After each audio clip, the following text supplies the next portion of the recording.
안녕하세요. 천성철입니다. 이 채널에서는 철근에 대해서 얘기를 할 겁니다. 그렇다고 뭐 철거만 하는 건 아니고요. 실은 대부분 콘크리트 얘기입니다. 우리 철근 콘크리트 구조는 콘크리트가 뭐 균일도 생기고 현장에서 품질 문제도 생기고 하다 보니까 늘 콘크리트 얘기만 하는데 철근도 사실은 이제 우리가 고민할 것도 굉장히 많고 그리고 알게 모르게 여러 문제를 야기를 하죠. 그래서 철근 중심으로 철근 콘크리트 구조 얘기를 하도록 하겠습니다.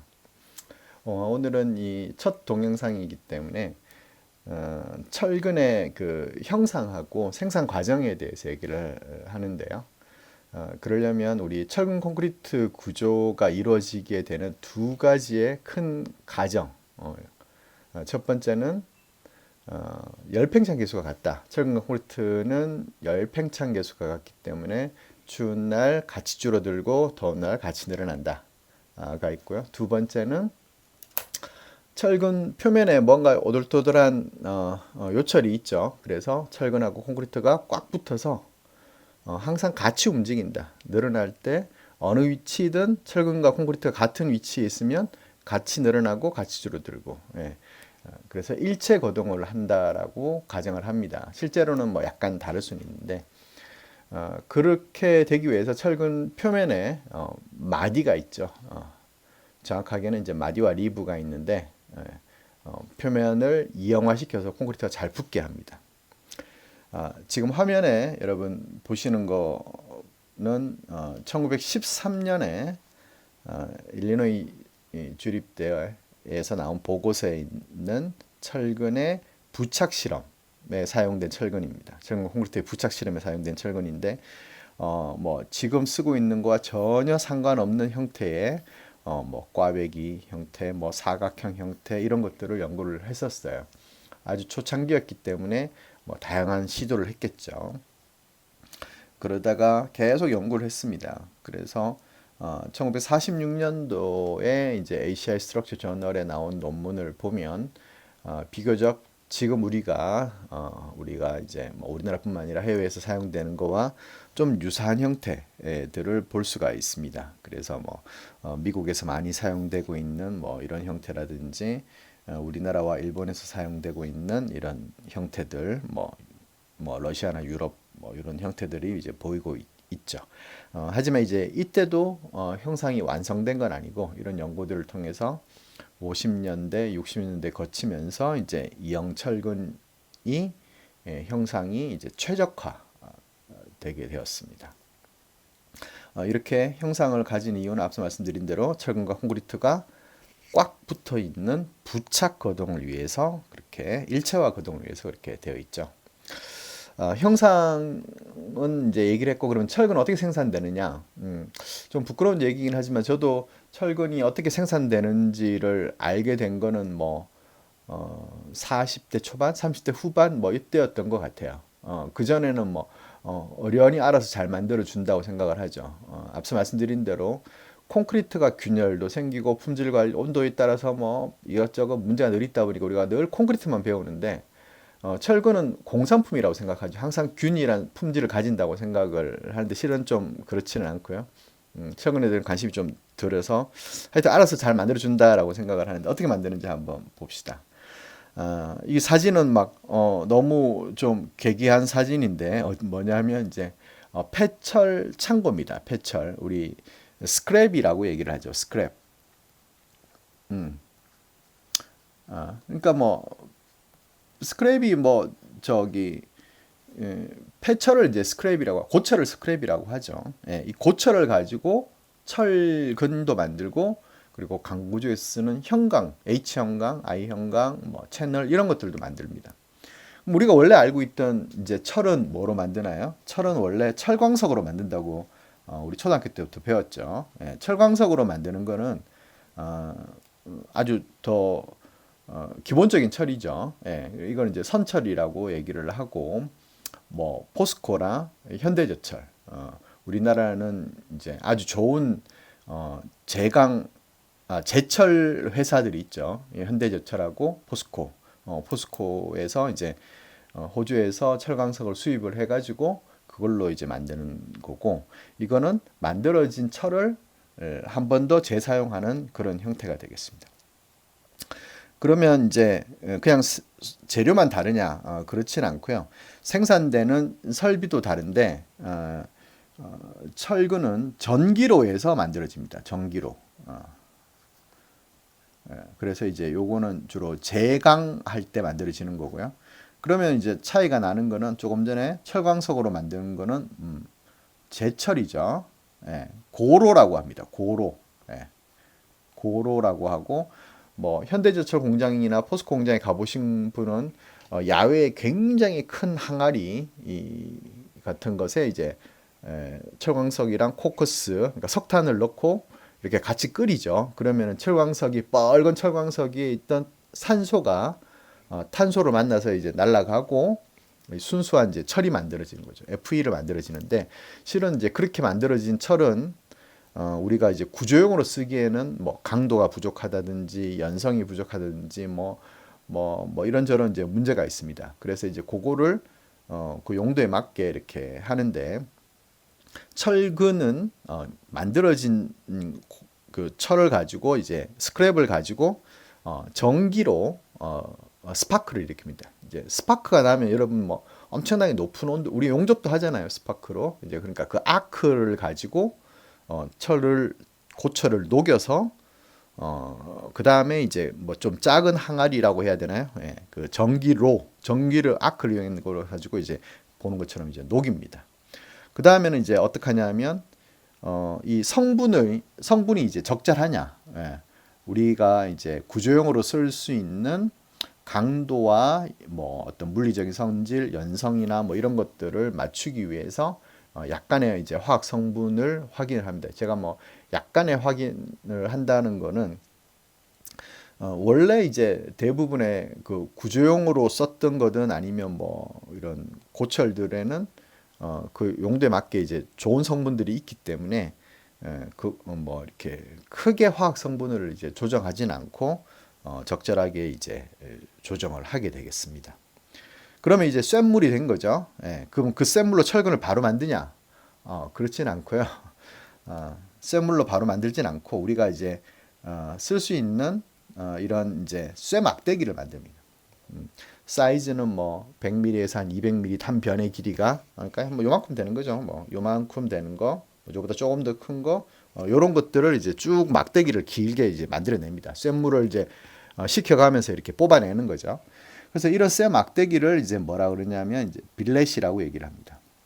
뭐 이런 것까지 알아야 되나 싶긴 한데, 뭐 그냥 용어 빌렛은 몰라도 되고요. 그냥 쇠 막대기를 한번 만든 다음에 그 다음에 철근을 만든다, 이렇게 아시면 되겠고요. 때에 따라서는 이제 이런 넓적한 판을 만들기도 합니다. 이거는 뭐라고 하나요? 우리 뭐 아는 용어죠. 바닥판, 슬랩이라고 얘기하고요. 요 중간에 좀 더 큰 막대기, 뭐 이거 막대기라고 해야 돼. 하여튼 이렇게 큰 강괴나 하여튼 덩어리를 이제 블룸이라고 얘기를 합니다. 우리 철근을 만들거나 형광을 만드는 거는 주로 이제 이런 빌렛 형태로 일단은 고철을 녹여서 이렇게 뽑아낸다라고 생각을 하시면 되겠고요. 그 다음에 어떻게 하냐? 식혀야죠. 뜨거운 거를 뭐 어떻게 하겠어요? 일단 식힙니다. 공정이 이제 좀 쭉 연속해서 이제 하기는 어렵기 때문에 굉장히 고열 상태고, 그래서 한번 식히죠. 그래 식히면서 이제 열 처리도 일부 가능하게 되겠습니다.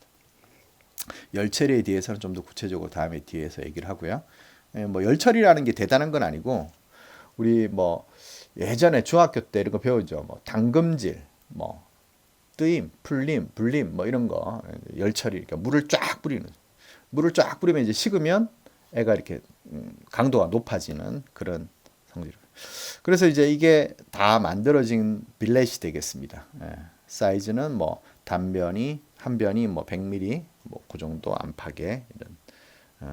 그래서 일단 이제 뭐 이렇게 쭉쭉 뽑아냈기 때문에 뭐 형상이나 이런 것들이 꼭 정교할 필요는 없어요. 무게만, 왜냐하면 이제 무게가 돈이기 때문에 무게만 적절하게 맞춰가지고 이렇게 생산을 합니다. 자, 요게 이제 이렇게 빌렛을 생산하는 과정이었고요. 그 다음에 이제 철근을 형태를 만들어내고 하는 거죠. 이제 이거를 아변이라고 이제 얘기를 합니다. 그러니까 우리 아변이라는 게 이제 눌러서 이렇게 어떤 형태를 만드는 건데 이만한 쇠막대기를 요만한 철근 단면으로 쭉 만들려면 이거를 그냥 상온에서 할 수가 없다. 너무 힘들죠. 그래서 어떻게 하냐면 이제 보시는 것처럼 벌겋게 다시 가열을 합니다. 재가열을 합니다. 재가열을 하는데 이때는 또 스파크로 하는 건 아니고 그냥 LPG 가스로 열을 해가지고 그냥 달궈서 이렇게 완전 녹일 필요는 없죠. 형태를 가공할 수 있을 정도로만 열을 가하는 거죠. 예. 그럼 이제 그 다음에는 얘를 형태를 만들어야 되는데 아변 기계를 계속 거치게 됩니다.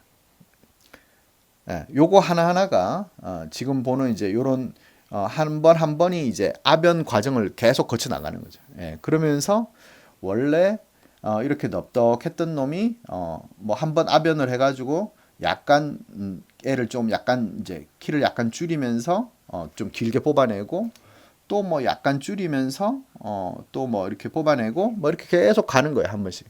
그러면 이제 어떻게 하냐 여러분 설날에 가래떡 떡국 먹을 때 가래떡 뽑듯이 가래떡을 뽑는다고 생각해요. 그러니까 방앗간 요즘에는 갈 일이 없으니까 좀 설명하기 어려운데 이런 동그란 형틀 두 개가 위아래서 이렇게 굴러갑니다. 이렇게 굴러가고 그리고 이제 이쪽에서 이제 이런 형태가 들어가는 거죠. 이런 사각형 형태의 막대기가 이렇게 들어갑니다. 들어가면서 얘가 이렇게 눌러주는 거죠. 그러면 나올 때는 애가 조금 납작해진다. 뭐 형태가 뭐 확 한 번에 바뀌는 건 아닌데 이렇게 납작해지면서 길이를 좀 길게 그릴까? 이렇게 길게 뽑아진다는 거예요. 이렇게 이해되시죠? 이렇게 한번 하면 그러면서 이제 이렇게 형태를 바꾸는 거예요. 그러면 이제 얘의 동그란 이 아변기의 단면은 어떻게 생겼겠어요? 아변기의 단면은 이제 우리가 이쪽에서 이렇게 바라보면 이제 이 아변기의 기계는 이렇게 해서 요 가운데에 어떤 축이 있을 거고요. 그리고 이 끝부분이 어떻게 돼요? 끝부분이 이제 요렇게 우리가 원하는 모양을 만들어야 되기 때문에 원하는 모양이 뭐였어요? 원단면이니까 요런 모양이 된다. 그러면 이제 요런 모양의 디스크 판에다가 이제 위아래에서 이렇게 굴러가는데 그 가운데가 이런 형태 되어 있으니까 뭐 이런 형태가 이제 만들어지는 거죠. 자꾸 그래서 이제 이 아변기가 여러 개가 있다는 거죠. 이 아변기가 여러 개를 거치면 우리가 원하는 그런 형태가 이제 점점 됩니다. 그러면 이제 이 쇳덩어리를 아무리 열을 가했다 하더라도 몇 번 만에 되지 않아요. 제가 몇 번인지는 제강사에 근무하는 건 아니라서 정확히 모르겠는데 철근 제강 회사를 가보면 엄청나게 넓은데 이제 계속 애를 이제 누르고 그러니까 이 기계 잠들고 누르고 또 누르고 하다 보니까 이게 공장이 너무 큰 거죠. 그럼 계속 길게 하면 이제 너무 길어지니까 한 바퀴 돌려요. 이렇게. 이래서 이제 빨간 이제 이 쇠가 이렇게 한 바퀴 삥 돌아서 뜨거우니까 좀 이제 코너링이 가능한 거죠. 그다음에 이제 새로운 기계에서 또 아변을 하는 거예요. 그러니까 굉장히 여러 번 한다. 여기 17이라는 숫자가 있네요. 예. 여기 18이라는 숫자가 있고 방향이 반대인가 보다. 그러면 이제 이 방향이 아니었고 이 방향이었나 봅니다. 17에서 18번 가겠죠. 그런 식으로 해가지고 이제 계속 그 다음에 이제 또 아변기가 또 이렇게 있고 그래서 마지막으로 이제 철근이 이 뜨끈뜨끈한 이제 가래떡 같은 형태의 철근이 이렇게 나오는 거고 우리가 필요한 길이로 이렇게 짝쭉짝쭉 잘라서 이렇게 생산을 마치게 되겠습니다. 그러면 이제 이렇게 해서 대부분 생산이 끝났는데 여기서 중요한 게 하나 있다. 우리 여러분들 그 철근의 종류 뭐 하면 이제 뭐 당연히 지름에 따라서도 알 거고, 그 다음에 강종이라는 게 있죠. 철근의 강도. 예, 그래서 철근의 강도가 뭐가 있었냐면 뭐 우리가 이제 많이 쓰는 게 ST 400, 요즘에는 500, 600 뭐 이렇게 쓰죠. 그러면 그 철근의 강도가 ST 400, 500, 600이 있는데 이게 뭘 뜻해요? 숫자가 예, 철근의 설계 기준 항복 강도를 나타내죠. 그래서 이제 400메가파스칼부터 600메가파스칼이 콘크리트 구조 기준에 쓰이는데, 이거를 이제 강도를 맞추는 방법이 두 가지 방법이 있습니다. 강도를 맞추는 방법이 두 가지가 있는데, 첫 번째는 합금감을 이용합니다. 합금감. 네, 그러니까 강도를 잘 낼 수 있는 성분을 넣는 거예요. 네.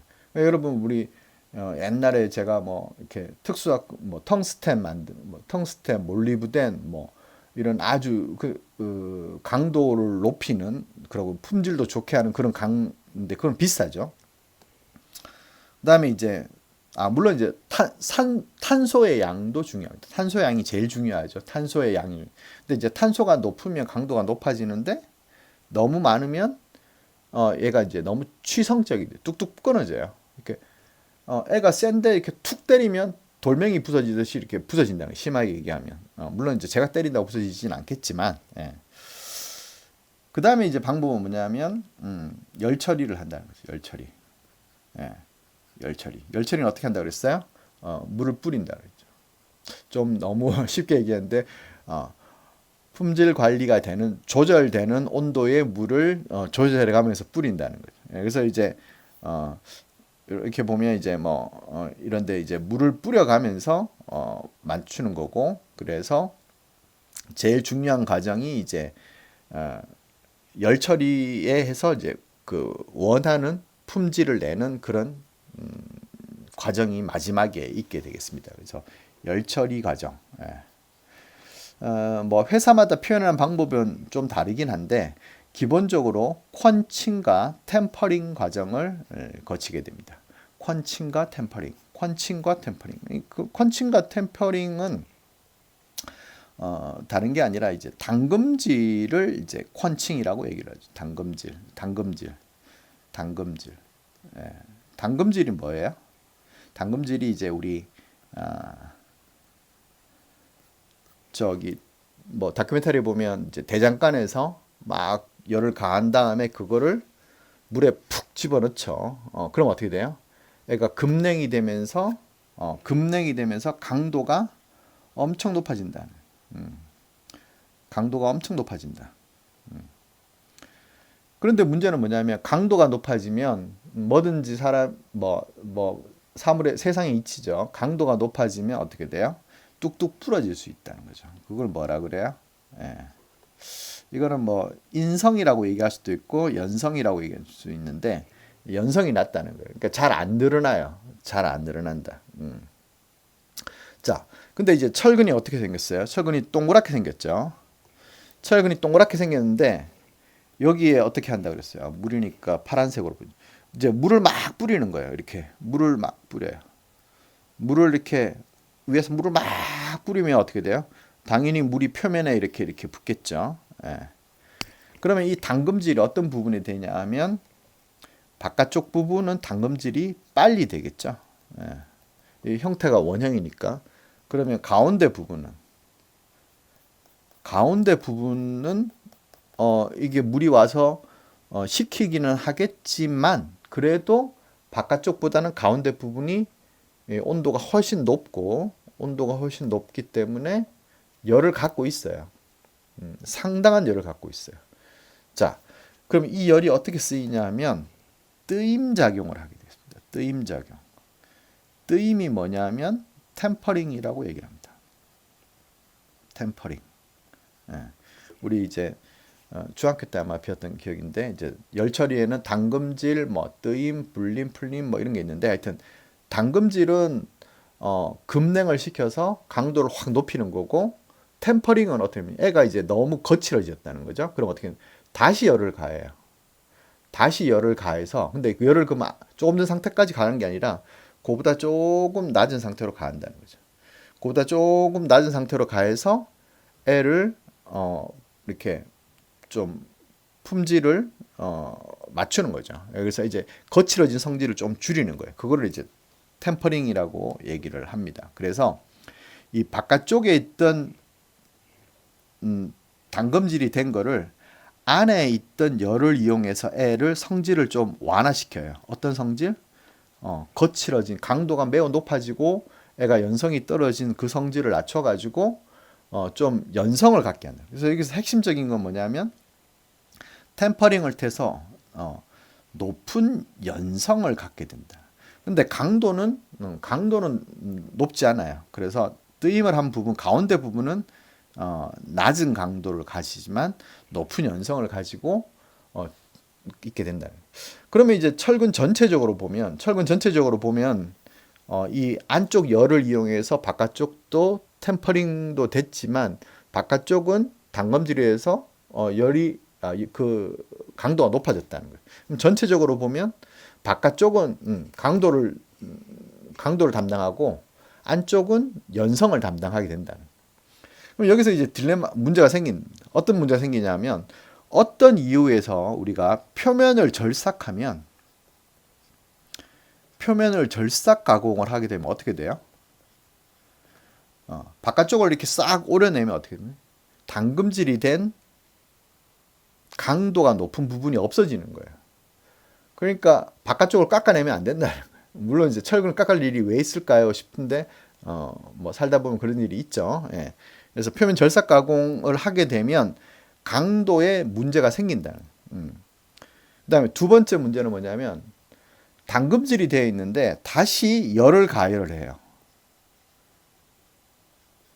다시 열을 가하면 어떻게 돼요?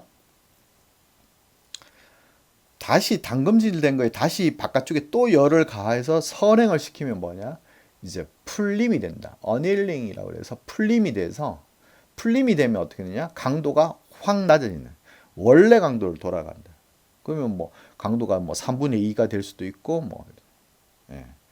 그래서 가열 가공을 하는 것도 문제가 있다는 거예요. 근데 그 온도가 어떻게 되고 어떻게 품질 관리를 하냐의 문제가 있게 되겠습니다. 그래서 생산 과정이 이제 열 처리를 하기 때문에 표면 절삭과 가열을 하는 가공은 조심해야 된다.